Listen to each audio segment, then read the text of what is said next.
Hey everybody, it's your friend Kyle Winn here at Sage Realty, and today I'm talking to all of our sellers out there. So many of our sellers just really want to know, what is it going to cost to sell my house? So today I'm going to break down an estimated seller's net sheet for you and show you some examples of exactly what it might cost for you to sell your home.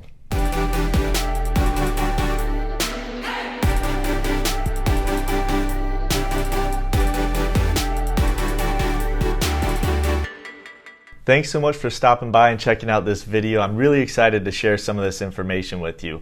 A lot of you sellers out there may not even see some of this information until you're weeks into an escrow. So today I want to break down some of your potential selling costs so that when you do decide to sell your home, you're pretty much aware of everything you're going to need to be paying for during that process.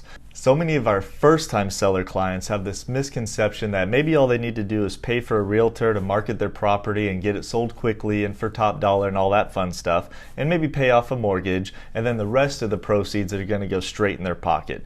But that's not exactly the case. So let me break down an example for you and show you a little bit more of those costs that are associated with selling your home so that you have an overall idea of what you might want to expect when the time comes for you to sell your home. For today's example, I've drafted an estimated seller's net sheet to outline the associated costs with selling a $600,000 home for my friend John Doe here. Now you're going to get an estimated seller's net sheet through escrow once you're a couple weeks into the escrow when you sell your home and they have a good idea of what your total selling costs might be. But this example is to give you a good idea of what to expect up front. So our friend John Doe here, he's selling a home for $600,000. That's the first item on this sheet. Now the first expense he's going to have, because of course he's not going to put $600,000 in his pocket, is to pay off the existing mortgage of, let's say, $300,000 for this example. Now on top of that, he's going to have some government expenses here, and one of those might be a county transfer tax, and here in Riverside County the transfer tax is 55 cents for every $500 in a home sale price. So for a $600,000 home here, that county transfer tax is going to be $660. Now also his property taxes are going to be prorated as well, because a seller only pays for property tax for the amount of time that they actually live there. So now let's say he's paid up a few months ahead for his property taxes, and he's actually going to close escrow 3 months before he's paid up on his property taxes. So he's actually going to get a refund for those 3 months. And in this case, I put that refund might be $1,000. Now let's dig into some other expenses that you might want to expect when the time comes to sell your house. One of those might be a home warranty, and in today's market, many buyers are asking the sellers to pay for and provide a home warranty policy that covers defects in the home for 1 year after the transaction is complete.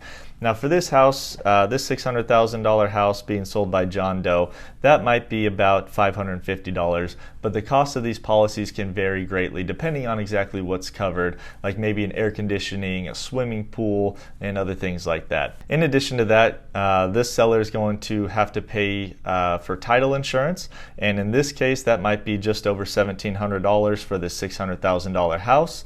The seller is also going to have some escrow fees. Now just the escrow fee itself is typically 0.3% of the purchase price. So 0.3% of this $600,000 purchase price is $1,800, and then you're going to have some other miscellaneous escrow fees like wire fees, notary fees, and messenger fees, for a total of just shy of $2,000 in this example for the total escrow fees.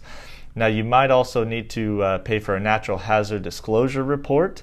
Most of the time the seller will pay for that, and it costs about $100 typically. On top of that, of course, you're going to have realtor commissions. In today's market, it's very common for the seller to pay the commission for both the listing agent who helps the seller and the selling agent who's representing the buyer. And in this case, that might work out to about $15,000 per side. In addition to that, if you live in an HOA, you might have some HOA document fees, maybe some HOA transfer fees, and those vary from one HOA to another, but I threw some ballpark figures in here for total HOA fees of about $825. And lastly, the buyer of your home may ask you to provide a termite inspection report or a wood destroying pest inspection report, and those inspections can typically cost about $100 in our market. So at the end of the day, once you add up all these selling costs and maybe some other credits for taxes being prorated and maybe insurance and things like that, the total selling costs here for this seller, John Doe, is $336,890, and once that's subtracted from the purchase price of $600,000, John Doe here is going to put $263,110 in his pocket once the transaction is complete. Now, of course, I gave you this estimated net sheet just as an example only, and your situation is obviously going to be different from this. If you have any liens on your title, maybe you're in a lawsuit and owe somebody money, you may be obligated to pay that, or if you owe child support or things like that, that could show up on a title report and you may be obligated to pay those as well. Now, of course, I didn't cover every single scenario, but hopefully this gave you a little bit of a better idea of what to expect when it comes time to sell your house and what those associated costs might be. Now, if you have any questions on anything I covered in here, please drop those in the comments below and I'd be happy to get you an answer. And before you leave, be sure to subscribe and hit the little bell so you can see all my future videos about buying and selling real estate.